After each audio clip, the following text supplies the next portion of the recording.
یەکەم جارە کۆماریەکان لەم خوێ هەڵبژاردننی کاندیدی سەرۆکایەتیدا مشتومڕێکی دوو کاژمێری لە نێوان پاڵێوراوەکاندا ڕووبدات بەبێ ئامادەبوونی سەرۆکی پێشوو دۆناڵد ترامپ کاوە یەک لە بەڕێوەبەرانی دیبێتەکە وتی ئەو فیلەی کە لە هۆڵەکەدا نییە وەک ئاماژەیەک بە دۆناڵد ترامپ کە یەکێکە لە پاڵێوراوەکانی کۆماریەکان بۆ بوون بە کاندیدی سەرۆکی حیزبەکە و لە ڕاوەرگرتنە گشتەکانیشدا لە پێشهەمیانەوەیە. هەندێک لە پاڵێوراوەکان وەک جێگیری سەرۆکی پێشووی ترامپ مایک پێنس یاخود فەرمانڕەوای پێشووی ویلایەتی نیوجرسی پێیان وایە کە ترامپ شیاو نییە بۆ خۆ کاندیدکردنەوە بە هۆکاری ئەوەی وەک ئەوان دێڵێن کە ڕێزی لە دەستور نەگرتووە جگەلەوەش ڕوبەڕووی زیاتر لە 90 تۆمەتی تاوانکاری بووەتەوە.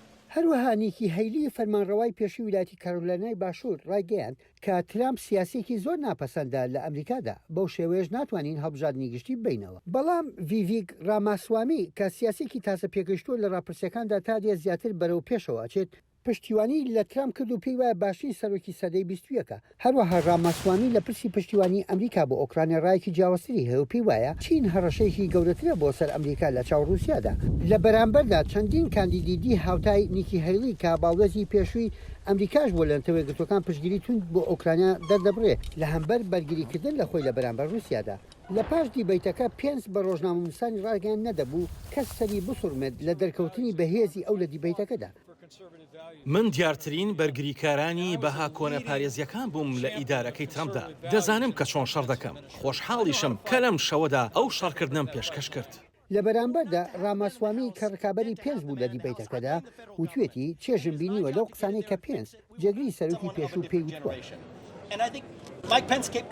مایک پێنس بە جیاوازی ئەزمون ڕوبەڕوون بوویەوە. پێم وایە ئەمە زۆر باشە چونکە بڕواشم وایە کە خەڵکی ئەم وڵاتە بەلایەنەوە گرنگ نییە گەڕانەوە بۆ کەسانێک کە هەندێک دروشمیان لەبەر کردووە ئەوانەی هی ساڵەکانی هەشتاکانە.